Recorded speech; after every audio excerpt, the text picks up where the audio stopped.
Hi everyone. গতকাল Hormuz প্রণালী খুলে দেবার মাত্র কয়েক ঘন্টার মধ্যেই ইরান সেটি বন্ধ করতে বাধ্য হলো। ডোনাল্ড ট্রাম্পের দেওয়া একটি পোস্ট এবং মিডিয়ার সামনে এসে অতিরঞ্জিত কিছু কথাবার্তা, যার কারণে ইরান এই কাজটি করতে বাধ্য হলো। আজকে এই বিষয়ে আপনাদের সামনে কয়েকটি কথা বলবো। আমার ভিডিওটি যদি ভালো লাগে তাহলে সাবস্ক্রাইব করে পাশে থাকতে পারেন। গতকালকে ইরানের ফরেন মিনিস্টার আব্বাস আরাকচি তিনি ঘোষণা করেন যে হ্যাঁ, আমরা হরমুজ প্রণালীটা খুলে দিলাম, এখন থেকে যে কোনো ধরনের বাণিজ্যিক জাহাজ এই হরমুজ দিয়ে চলাচল করতে পারবে। লেবাননের যুদ্ধবিরতি কার্যকর হবার পর ইরান এই সিদ্ধান্ত গ্রহণ করে যে এখন থেকে হরমুজ প্রণালী দিয়ে সব ধরনের বাণিজ্যিক জাহাজ চলাচল করতে পারে। তিনি সোশ্যাল মিডিয়াতে এসে পোস্ট করেন, ইরান এই হরমুজ প্রণালী খুলে দিল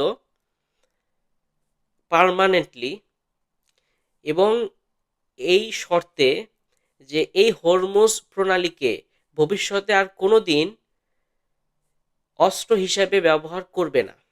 ইরানের মধ্যে যত পারমাণবিক কার্যক্রম আছে তা সম্পূর্ণরূপে ইরান বন্ধ করে দিবে।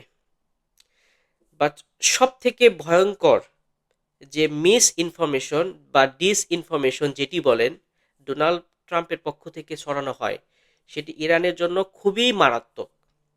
সেটি হচ্ছে, ডোনাল্ড ট্রাম্প তিনি মিডিয়ার সামনে এসে বলেন ইরানের হাতে যত এনরিচ ইউরেনিয়াম আছে সেগুলো মার্কিন যুক্তরাষ্ট্রকে দেওয়ার বিষয়ে তারা সম্মত হয়েছে। তার মানে ডোনাল্ড ট্রাম্প সাংবাদিকদের মাধ্যমে বিশ্ববাসীকে বলতেছে যে ইরান তাদের হাতে থাকা সমস্ত এনরিচ ইউরেনিয়াম যেগুলো আছে সেগুলো মার্কিন যুক্তরাষ্ট্রকে বা মার্কিন যুক্তরাষ্ট্রের হাতে তুলে দেওয়ার বিষয়ে তারা একমত হয়েছে। এই ঘোষণা ডোনাল্ড ট্রাম্প থেকে আসার পর ইরানে একটা তোলপাড় শুরু হয়ে যায় এবং তার কিছুক্ষণ পরেই ইরানের পক্ষ থেকে বিভিন্ন স্টেটমেন্ট আসতে থাকে। তার মধ্যে ইরান যেটি জানায় যে ডোনাল্ড ট্রাম্পের দেওয়া এই বক্তব্যটি সম্পূর্ণ মিথ্যা, এটার কোনো ভিত্তি নাই। ইরান কোনো দিনই তার এনরিচ ইউরেনিয়াম মার্কিন যুক্তরাষ্ট্র কেন কারো হাতেই দেওয়ার কোনো প্রতিশ্রুতি করে নাই। ইউরেনিয়াম মার্কিন যুক্তরাষ্ট্র বা ডোনাল্ড ট্রাম্পকে দেওয়ার তো কোনো প্রশ্নই আসে না। এবং ইরান এটা মনে করে যে ডোনাল্ড ট্রাম্প এই যে যুদ্ধবিরতির যে শর্তগুলো আছে এই ডিসইনফরমেশন ছড়ানোর কারণে সেই শর্তের ভঙ্গ হয়েছে। ডোনাল্ড ট্রাম্প হয়তো বা জেনে বুঝে এই কাজটা করছে। বিশ্বে যে পরিমাণ তেলের দাম বাড়তেছে, ডোনাল্ড ট্রাম্পের কিছু ডিসইনফরমেশন বা যেটাকে আপনারা ধরতে পারেন যে এটা একটা তথ্য যুদ্ধ, এই তথ্যের মাধ্যমে মিস ইনফরমেশন ছড়ায় অনেক কিছু কন্ট্রোল করা সম্ভব।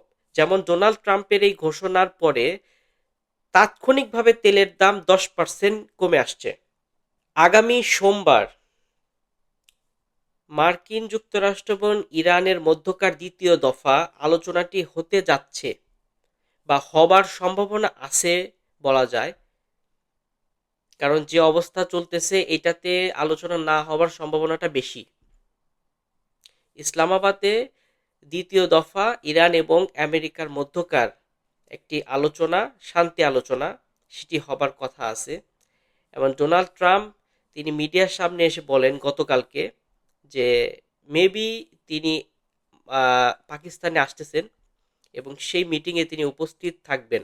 মার্কিন যুক্তরাষ্ট্রের প্রেসিডেন্ট ডোনাল্ড ট্রাম্পের অত্যন্ত প্রিয় মানুষ পাকিস্তানের সেনা প্রধান আসিম মুনির, তিনি আসিম মুনিরকে বা পাকিস্তান সরকারকে এত পরিমাণ চাপাচাপি করছে যে পাকিস্তান যেন কোনোভাবে ইরানকে বুঝাইয়া একটা শান্তি আলোচনায় নিয়ে আসে। ডোনাল্ড ট্রাম্পের কিছু হঠকারী অতিরঞ্জিত টুইট এবং ডিসইনফরমেশন ছড়ানোর কারণে আজকে হরমুজ প্রণালী ইরান বন্ধ করতে বাধ্য হলো। ইরানের পক্ষ থেকে সরাসরি বলা হয়েছে এটি তাদের সাথে বিশ্বাসঘাতকতার সমান। মানে মার্কিন যুক্তরাষ্ট্রের দেওয়া নো অবরোধ ইরানের পোর্টগুলোর উপর যেটা আছে সেটা বহাল থাকবে। ইরানের পক্ষ থেকে এখন যেগুলো স্টেটমেন্ট আসতেছে সেগুলো কিন্তু ডোনাল্ড ট্রাম্পের কথার সাথে কোনোটাই মিলে না। এখন ডোনাল্ড ট্রাম্প, যিনি দিনের মধ্যে হাজারটা মিথ্যা কথা বলেন, তো তাকে তো আসলে তো বিশ্বাস করা যায় না। ইভেন ইরান ডোনাল্ড ট্রাম্প বা মার্কিন যুক্তরাষ্ট্র কাউকেই বিলিভ করে না। 1 বছর আগে মার্কিন যুক্তরাষ্ট্র ইরানে কিন্তু হামলা চালায়। তারা B2 বোম্বার দিয়ে ইরানে হামলা করে। ইরানের প্রত্যেকটি নিউক্লিয়ার সাইটে তারা বাংকার ব্লাস্টার বোমা ইউজ করে। এমনকি তারপরে ডোনাল্ড ট্রাম্প মিডিয়ার সামনে এসে সবাইকে জানায় যে হ্যাঁ, ইরানের হাতে আর কিচ্ছু নাই। ইরানের হাতে যা এনরিচ ইউরেনিয়াম ছিল সেটা আমরা বাংকার ব্লাস্টার দিয়ে ওইটা ধ্বংস করছি, শেষ। তাহলে এখন ইরানের হাতে এনরিচ ইউরেনিয়াম কোথা থেকে আসলো? তাহলে কি ডোনাল্ড ট্রাম্প 1 বছর আগে মিথ্যা বলেন নাই? আপনাদের কাছে কি মনে হয় আমাকে কমেন্টে জানান।